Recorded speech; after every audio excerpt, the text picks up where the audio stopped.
And welcome everyone to a March Madness chat. I'm Andy Katz, pleased to be joined by Charles McClelland.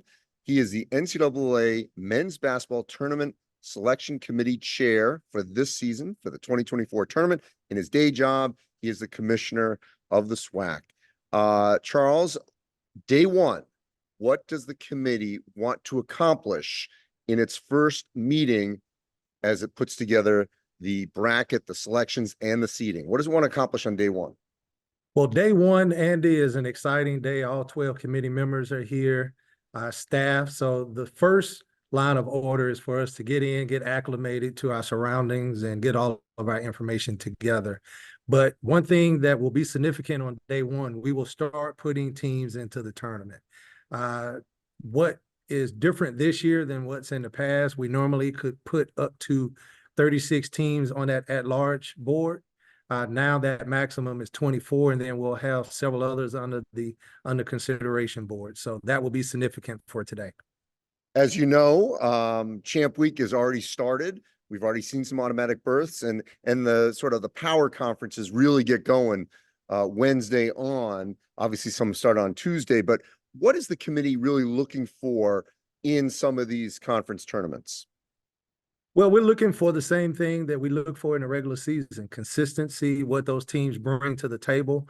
And it's an opportunity for them to enhance their resume to be able to get into this tournament. So every conference tournament is important to us, as if it is a regular season game or a tournament game. They're all the same to us, so we're watching intently. So that's a great point. I wanted to educate people on that every game is treated individually. And so just to say Team X, oh, they need to get to the semis or the final or the quarters or whatever, is kind of irrelevant because it depends who they play. In that regard, it could potentially be a quad one game, a quad two game on a neutral court, or potentially in some of these instances as a true road game because some of these schools are actually hosting. How much are you looking at who these teams are actually playing in some of these conference tournament games and whether or not they win that to see if that potentially could help them? We're looking at it very intensely. Again, each game stands on its individual merit.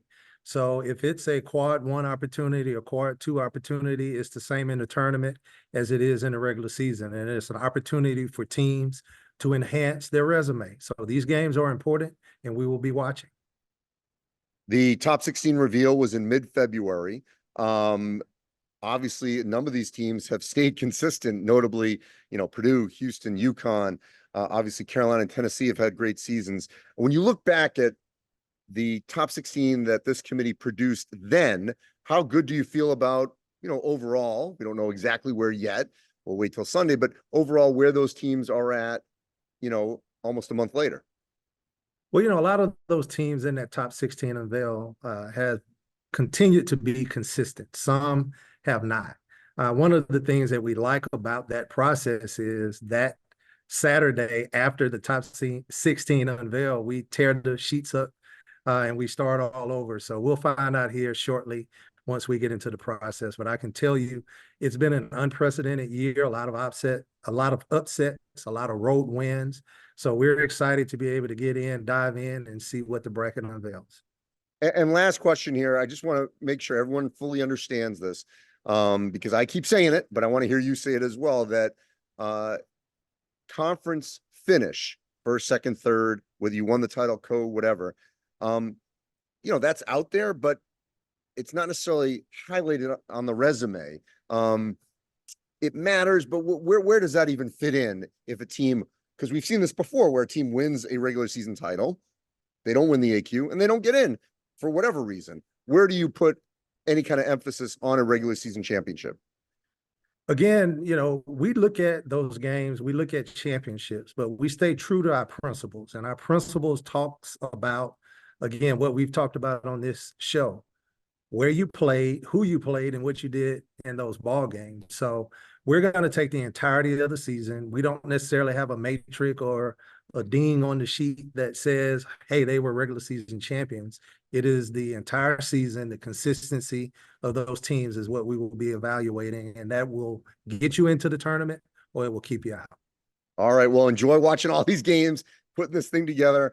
I know we'll be talking throughout the course of this week. It's obviously I love it. It's one of the best weeks of the year before the best postseason of any sport on the American sporting calendar. Appreciate your time, Charles. I appreciate you, Andy, and thank you for what you do.